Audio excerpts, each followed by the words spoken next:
In last lecture we have seen the series and parallel combination of resistance. बहुत सारे resistance either series में या parallel में होंगे तो उनका equivalent का concept देखा था. ठीक उसी तरीके से जैसे हम लोगों ने एक सेल पढ़ा था, ideal cell and non ideal cell. तो यहाँ पे बहुत सारे सेल के कॉम्बिनेशन को, so many cells, non ideal cells combine to form a battery.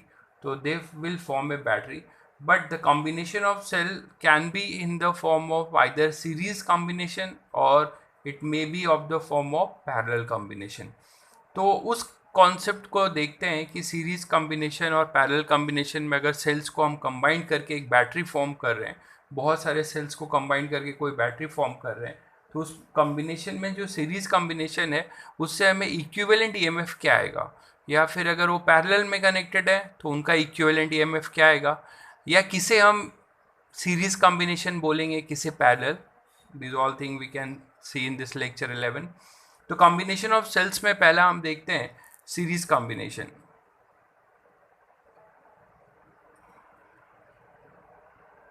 पहला हमारा यहाँ पर है सीरीज कॉम्बिनेशन. तो इन सीरीज कॉम्बिनेशन में किसी भी बहुत सारे सेल, जैसे कि एक एग्जांपल लें कि हमारे पास सेल्स हैं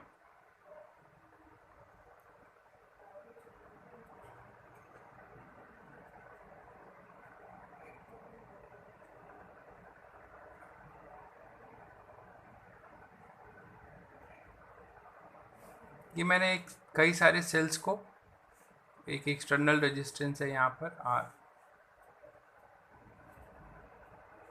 ये हमारा जैसे ईएमएफ इसका E1 है, इंटरनल रेजिस्टेंस R1 है, this is E2 internal resistance R2, this is E3 internal resistance R3, similarly this is EN and internal resistance RN.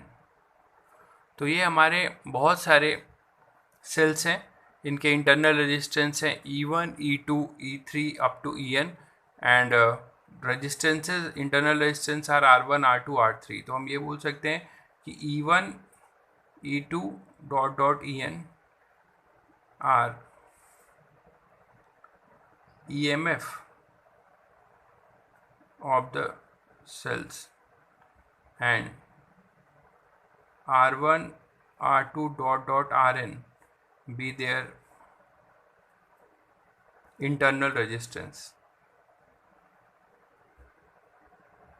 ये इनके इंटरनल रेजिस्टेंस है और E1, E2, EN इनके EMF है. तो हमारा कॉन्सेप्ट यही होगा कि इनका इक्विवेलेंट देखिए कि मान लेते हैं कि इसमें से कोई करंट I यहाँ पे फ्लो कर रहा है, कोई भी करंट I अगर हमारे पास इसमें से फ्लो कर रहा है, इस सर्किट में I करंट फ्लो कर रहा है इस तरीके से, तो सभी सेल्स के थ्रू देखिए जो करंट ड्रॉ हो रहा होगा या करंट इस सर्किट में फ्लो हो रहा होगा, उस सभी सेल्स के थ्रू हमारे पास I ही फ्लो हो रहा होगा, सभी सेल्स के थ्रू हमारा करंट I फ्लो हो रहा होगा. तो हम ये बोल सकते हैं कि हमारे पास जो इक्विवेलेंट का सर्किट आएगा, इक्विवेलेंट सर्किट, इस सर्किट का इक्विवेलेंट सर्किट क्या होगा. इक्विवेलेंट का मतलब E1, E2, E3, EN इन सभी को हटाकर हम एक सिंगल सेल लेके आए जिसका EMF हो E इक्विवेलेंट और जिसका R इंटरनल रेजिस्टेंस हो R इक्विवेलेंट. अगर इसी को हम इस load resistance, external resistance R से कनेक्ट कर दें तो यहाँ पे भी हमें वही करंट I मिलेगा जो इनके वजह से मिला है. तो सीरीज कॉम्बिनेशन में एक प्रॉपर्टी आप देख रहे हैं कि इसका पॉजिटिव टर्मिनल इसके नेगेटिव टर्मिनल से जुड़ा हुआ है, इसका पॉजिटिव इसके नेगेटिव से, इसका पॉजिटिव इसके नेगेटिव से. तो ईएमएफ में सेल्स के सीरीज कॉम्बिनेशन की पहचान के लिए बेसिकली आप क्या करिए कि सभी सेल्स के थ्रू जो करंट का फ्लो होगा सर्किट में वो सेम होगा. सभी सेल्स के थ्रू जो करंट फ्लो हो रहा होगा वो अगर सेम होगा तो आप बोल सकते हैं कि they are in series combination. और उसका इक्विवेलेंट का कॉन्सेप्ट ये है कि इन सभी E1, E2, E3, EN इन सारे sales having internal resistance R1, R2, R3 इन सभी को हटाकर हम एक इक्विवेलेंट सेल लेके आए और R इक्विवेलेंट, और इसी R से अगर इसे हम क्लोज करके एक सर्किट बनाएं तो it will also draw the same current. तो इसमें देखते हैं कि KVL लगाते हैं. तो बाई KVL हम क्या बोल सकते हैं बाई KVL। इस लूप में अगर हम KVL लगाएं तो जैसे ABC और ये D है, ABCDA, इसमें हम अगर KVL लगाएं तो क्या होगा, यहाँ से अगर स्टार्ट हो जाए तो हमारे पास क्या आएगा, या यहाँ से देखते हैं, ये करंट I है तो I इंटू RN, तो यहाँ पे ड्रॉप होगा -I इंटू RN का, और माइनस से प्लस है तो पोटेंशियल का क्या हुआ है, राइज, तो EN। सिमिलरली ये इधर आ रहा होगा तो हमारे पास क्या आ जाएगा, डॉट डॉट हम बोल सकते हैं, हमारे पास यहाँ पे आएगा जैसे, तो -I इंटू R3, और ये माइनस से प्लस तो E3,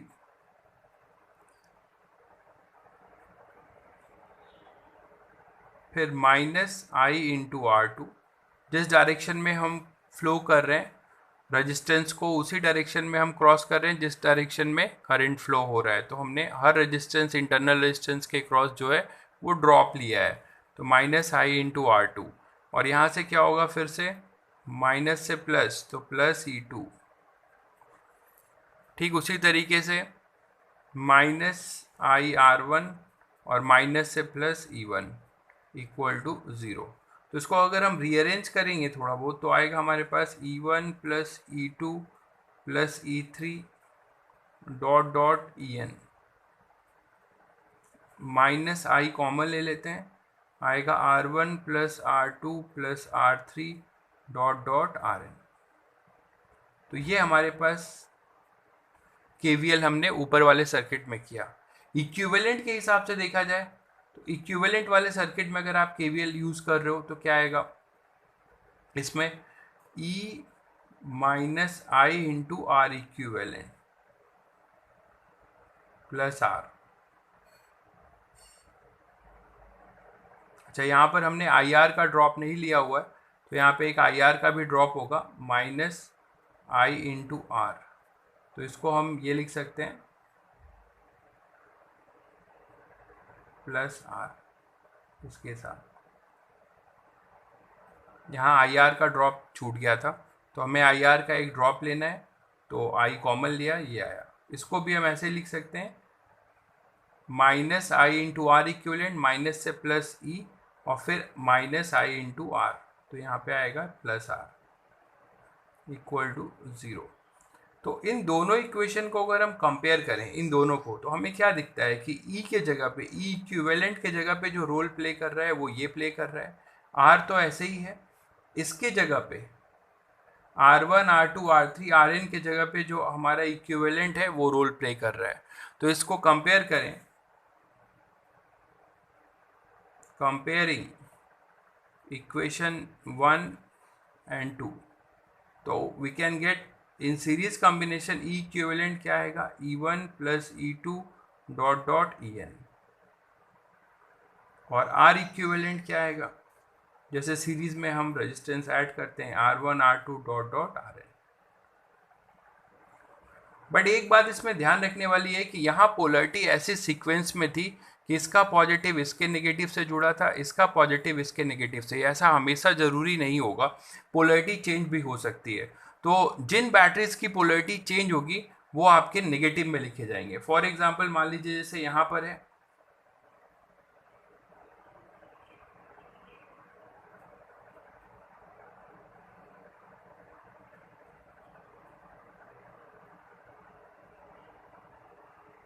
ये, तो अगर हमारे पास इसके लिए अगर लिखें तो हमारे पास क्या आएगा, ये जैसे E1 है,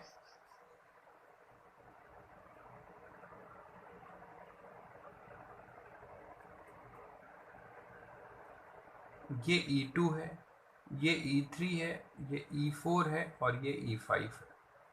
कोरस्पॉन्डिंग उसके इंटरनल रेजिस्टेंस है R1 R2 R3 R4 और ये R5। अब इसका हमें इक्विवेलेंट लिखना है, तो ऑब्वियसली ये सीरीज में, तो सीरीज में है तो यहाँ पर जो इक्विवेलेंट लिखा जाएगा इसके लिए वो हम क्या लिख सकते हैं, सीक्वेंस देखिए, माइनस से प्लस, तो यहाँ पे क्या दिख रहा है, अगर हम इधर से आए, इधर से करंट फ्लो करा रहे हैं तो हमारे पास आएगा माइनस से प्लस, माइनस से प्लस। तो इन दोनों को अगर हम एक असाइन करें साइन दैट इज पॉजिटिव, तो ये प्लस से माइनस हो जाएगा। पोटेंशियल करंट की डायरेक्शन में नेगेटिव से पॉजिटिव, अगर हम इसको एक रेजिस्टेंस से भी जोड़ दें, ये आर है, और इसी तरह ये सर्किट करें तो क्या डिफरेंस आएगा? माइनस से प्लस पोटेंशियल राइज, माइनस से प्लस पोटेंशियल राइज, लेकिन यहाँ प्लस से माइनस पोटेंशियल ड्रॉप, प्लस से माइनस पोटेंशियल ड्रॉप, और यहाँ फिर से माइनस से प्लस पोटेंशियल राइज। तो हमने देखा कि E2 E3 इन दोनों का जो साइन है वो बाकी E1 E4 और E5 के पोलरिटी से अपोजिट है। Whenever while flowing in a circuit अगर हम देखेंगे तो अब हम इसका इक्विवेलेंट अगर हम निकालना चाहें तो इसी तरीके से हमें क्या मिलेगा? अगर हम एक KVL लिखेंगे तो यहाँ से क्या लिखेंगे? ये पॉजिटिव होगा, ये पॉजिटिव होगा, ये नेगेटिव होगा, ये नेगेटिव होगा, ये पॉजिटिव। तो ई इक्विवेलेंट यहाँ पे क्या लिखा जाएगा? अगर हम नेगेटिव से पॉजिटिव वाले को पॉजिटिव मानते हैं तो पॉजिटिव से नेगेटिव वाले को हमें नेगेटिव लेना होगा, that is E1 plus E4 plus E5 minus E2 minus E3, ये हमारा इक्विवेलेंट हो जाएगा। और आर इक्विवेलेंट तो इंटरनल रेजिस्टेंस जितने हैं वो सीरीज में ही है, तो R1 plus R2 plus R3 plus R4 plus R5 हो जाएगा। तो ये ध्यान रखना है कि व्हेनेवर कुछ की पोलैरिटी आपकी अपोजिट है, कुछ की पोलैरिटी सेम सेंस में है, तो किसी एक वाले को आप एक पर्टिकुलर साइन असाइन कर दीजिए। जैसे मैंने यहाँ पे नेगेटिव से पॉजिटिव जाने वाले को, नेगेटिव से पॉजिटिव पोलैरिटी वालों को पॉजिटिव असाइन किया है, और पॉजिटिव से नेगेटिव वाले को नेगेटिव। तो वहाँ से हमें विथ साइन हमें ये पोलैरिटी ऐड करनी पड़ेगी, then only we can get the equivalent. तो हमें यहाँ से हमें इस तरीके से इक्विवेलेंट मिलेगा। तो सीरीज कॉम्बिनेशन में हमने देखा कि सिंपली EMF ऐड होंगे विथ पोलैरिटी साइन, और रेजिस्टेंस भी सिंपली क्या हो जाएंगे? हमारे रेजिस्टेंस भी हमारे सिंपली ऐड होंगे। तो दूसरा केस लेते हैं इसी में।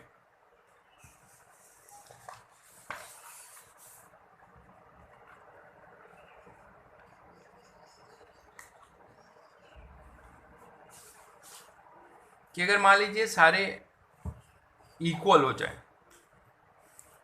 If all the EMFs are equal series combination में, if E1 equal to E2 equal to E3 dot dot equal to EN and equal to E, तो हमारे पास और ऐसे N है। ये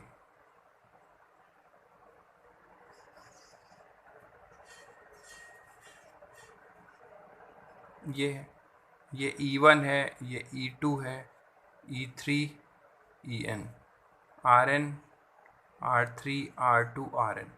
तो इनका इक्विवेलेंट अगर हमें लिखना है तो हम इजीली लिख सकते हैं। क्या हो जाएगा? ई इक्विवेलेंट हो जाएगा। सभी की पोलैरिटी नेगेटिव से पॉजिटिव, नेगेटिव से पॉजिटिव, नेगेटिव से सभी सेम है, तो हम E1 E2 dot dot EN लिखेंगे, जिसको हम NE लिख सकते हैं। ये N है, N सेल्स हैं, तो हम इसको NE लिख सकते हैं। इसी तरीके से R1 equal to R2 dot dot RN equal to RA, सभी के मतलब एक आइडेंटिकल सेल्स का हम कॉम्बिनेशन देख रहे हैं, तो ज़्यादा कुछ होगा नहीं, हमने जनरल देख लिया हुआ है। R इक्विवेलेंट हो जाएगा N इंटू R।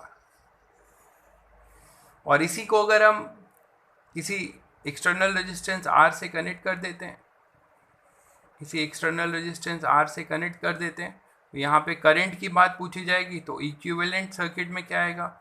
इक्विवेलेंट हो जाएगा आपका ये NE, और ये हो जाएगा NR,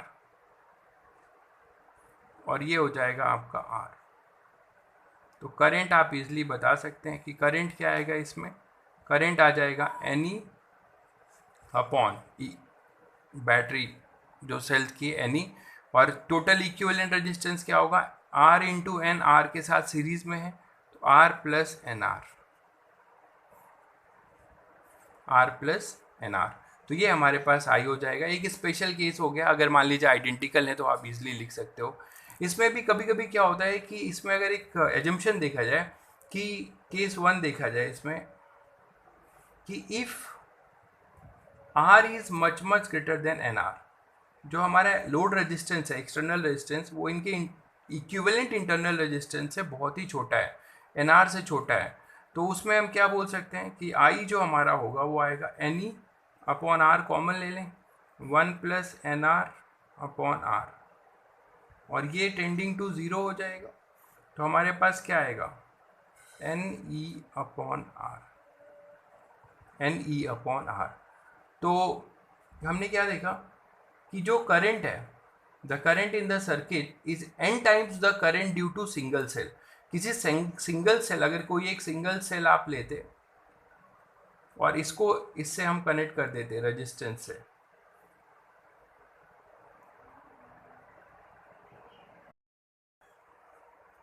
in last lecture we have seen the series combination of sales.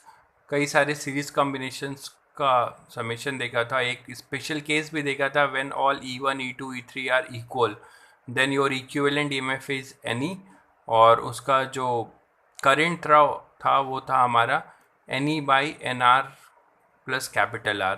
उसमें भी हमने एक केस देखा था कि अगर हमारा R बहुत ही बड़ा हो गया तो it is NE by R, और वो जो होगा वो n times due to current through a single cell देखा था। Similarly parallel combination, parallel combination में देखें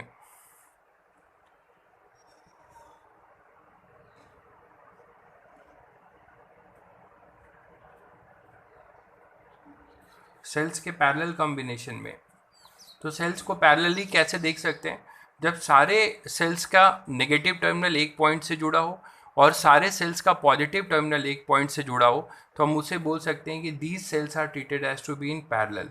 जैसे कि एक एग्जांपल ले लें, हमारे पास है पैरेलल कॉम्बिनेशन के लिए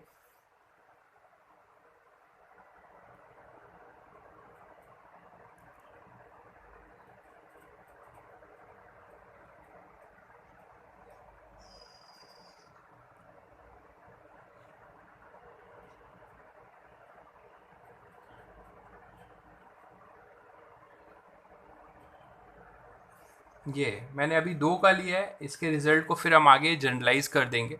तो E1 और E2 दो है, और ये किसी लोड रेजिस्टेंस कैपिटल R से कनेक्टेड है, एक्सटर्नल रेजिस्टेंस। तो ये हमारे पास है जैसे A B C D, ये M और N ले लेते हैं। तो ये हमारे पास सर्किट है, तो इसका पॉजिटिव दोनों एक जगह पे कॉमन पॉइंट से जुड़ा हुआ है, इसका नेगेटिव दोनों कॉमन पॉइंट B से जुड़ा हुआ है। तो ये हमारे जो कॉम्बिनेशन है they are treated as to be parallel combination. अभी पैरेलल कॉम्बिनेशन में हम इक्विवेलेंट जो है डिराइव कर रहे हैं फ्रॉम बेसिक 2 सेल से, then we can generalise this result. तो अगर हम इसका इक्विवेलेंट सर्किट बनाएं, तो आप सबको पता है इक्विवेलेंट सर्किट क्या होगा इसका। इक्विवेलेंट सर्किट में हम क्या बोल सकते हैं कि हमारे पास इन दोनों के जगह पे एक सेल है जिसको आप क्या बोलोगे, इक्विवेलेंट, और ये क्या होगा, आर इक्विवेलेंट, और ये कनेक्टेड होगा किसी एक्सटर्नल रेजिस्टेंस आर से। तो यहाँ से वही सेम करंट आई ड्रॉ होगा, तो ये हमारा इसका इक्विवेलेंट सर्किट बन जाएगा। तो इसका हम इक्विवेलेंट ईएमएफ ड्रॉ करते हैं। उसके पहले पैरेलल कॉम्बिनेशन में हम लिख सकते हैं कि in parallel combination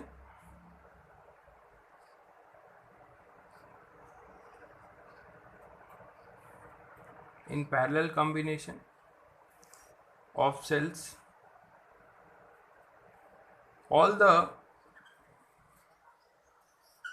the positive terminals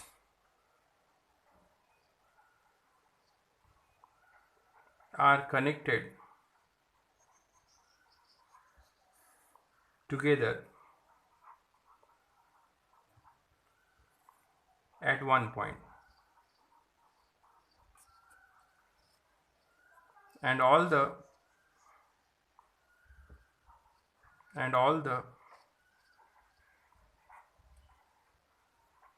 negative terminal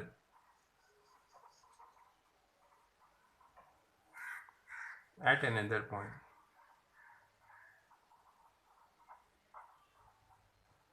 तो पॉजिटिव टर्मिनल एक जगह पे और नेगेटिव टर्मिनल एक जगह पे जब कनेक्टेड होंगे तो ये कॉम्बिनेशन हमारे किस में कहलाएंगे, पैरेलल कॉम्बिनेशन। अब इसका हम इक्विवेलेंट ईएमएफ निकालते हैं पैरेलल कॉम्बिनेशन में। तो इक्विवेलेंट ईएमएफ के लिए क्या करें, केवीएल यूज़ करें। जैसे यहाँ पर हमने मान लिया कि मान लीजिए यहाँ से करंट कुछ I1 आया, यहाँ से करंट I2 आया और ये करंट हो गया I इस सर्किट में। तो हम अगर केवीएल यूज़ करें तो KVL in loop AMNBCDA, outer loop AMNBCDA, इस आउटर लूप में हम अगर केवीएल यूज़ करते हैं तो क्या आएगा, यहाँ से स्टार्ट हो रहे हैं तो हमारा सेंस ऑफ रोटेशन भी ऐसा ही है एंटी क्लॉकवाइज। तो हम यहाँ से जब यहाँ मूव कर रहे हैं तो करंट की डायरेक्शन में रेजिस्टेंस को क्रॉस कर रहे हैं, तो हमारे पास आएगा -I1R1 और माइनस से प्लस, तो ये हो जाएगा E1 और फिर यहाँ से आएगा -IR इक्वल टू 0। तो ये हमारे पास आ जाएगा। अब इससे हम I1 निकाल सकते हैं। I1 हमारे पास आएगा E1 -IR upon R1। Similarly हम KVL यूज़ कर सकते हैं, KVL इन लूप AMNBA,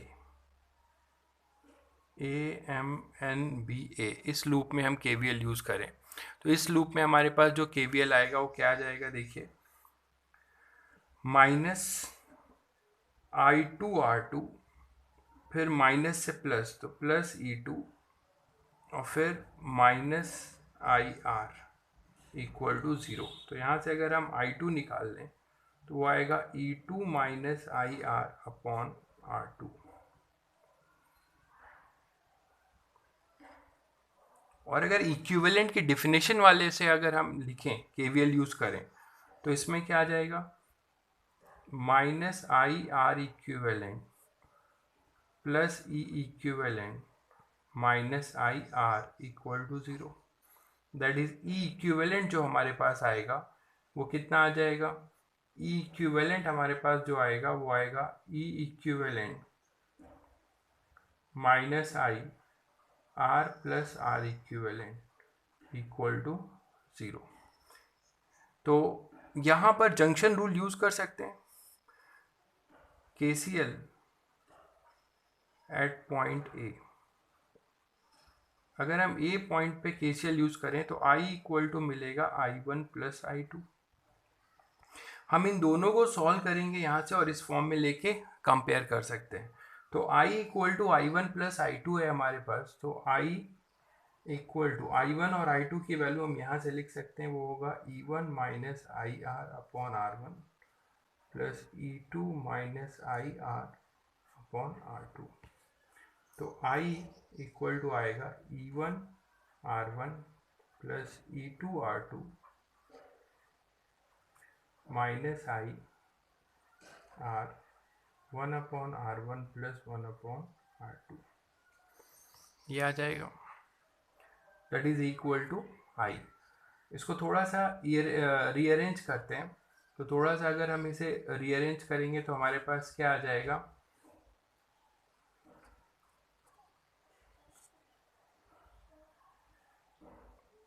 ये हो जाएगा E1 R1 plus E2 R2 is equal to, इसको इधर लेके आ रहे हैं तो I 1 plus R 1 upon R1 plus 1 upon R2।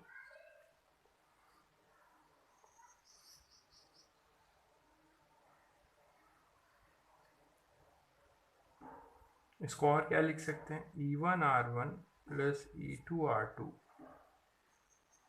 Is equal to I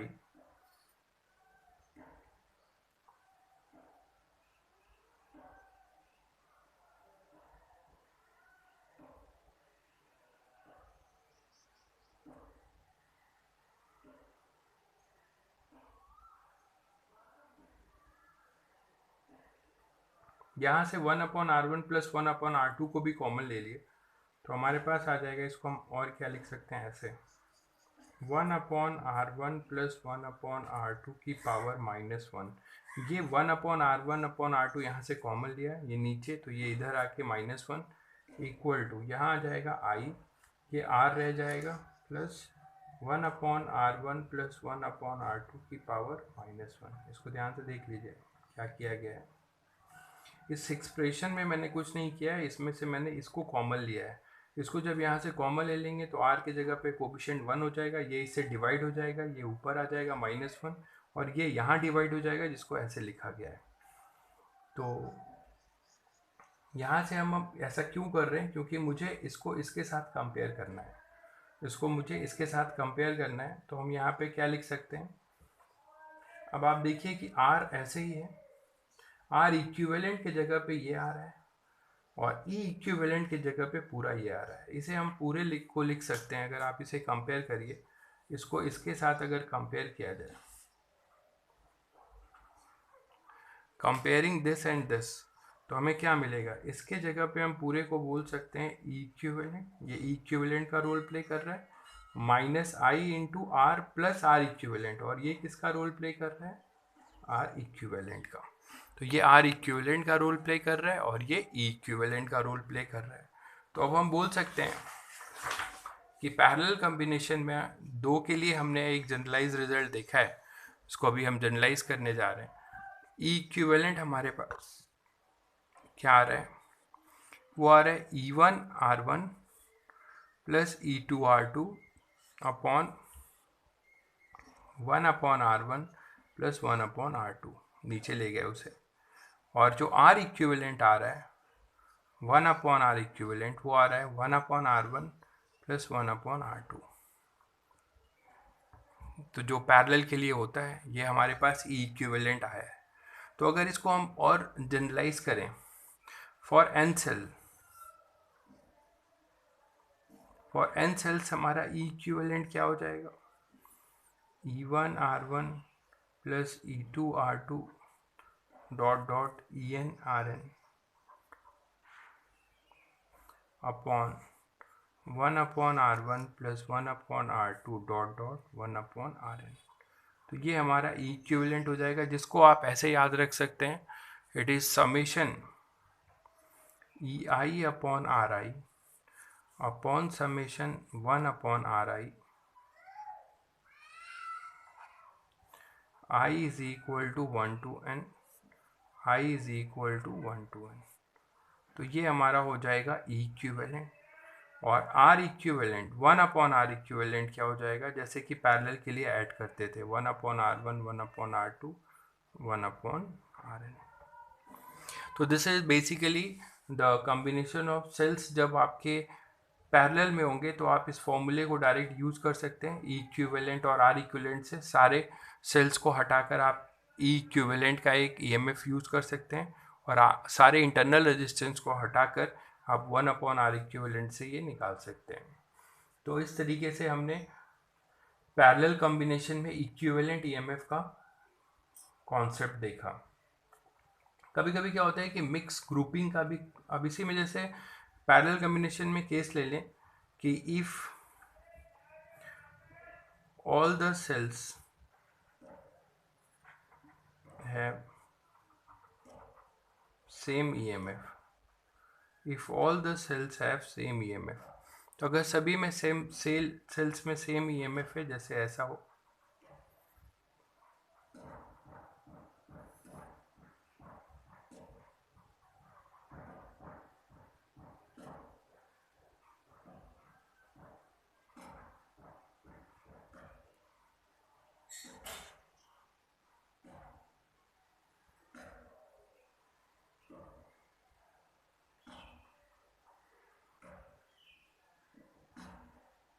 ऐसा हो, ये E है, ये E है, ये E है, ये E है, आर आइडेंटिकल सेल्स हैं, और ये N सेल्स हैं, टोटल इसमें N सेल्स हैं, पैरेलल में कनेक्टेड हैं इस तरीके से।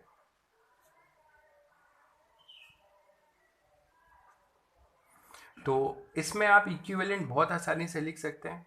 इक्विवेलेंट जनरल तो हम लोगों ने निकाल दिया हुआ, ई इक्विवेलेंट क्या हो जाएगा, E upon R1, E1 upon R1 is E upon R, E upon R up to E upon R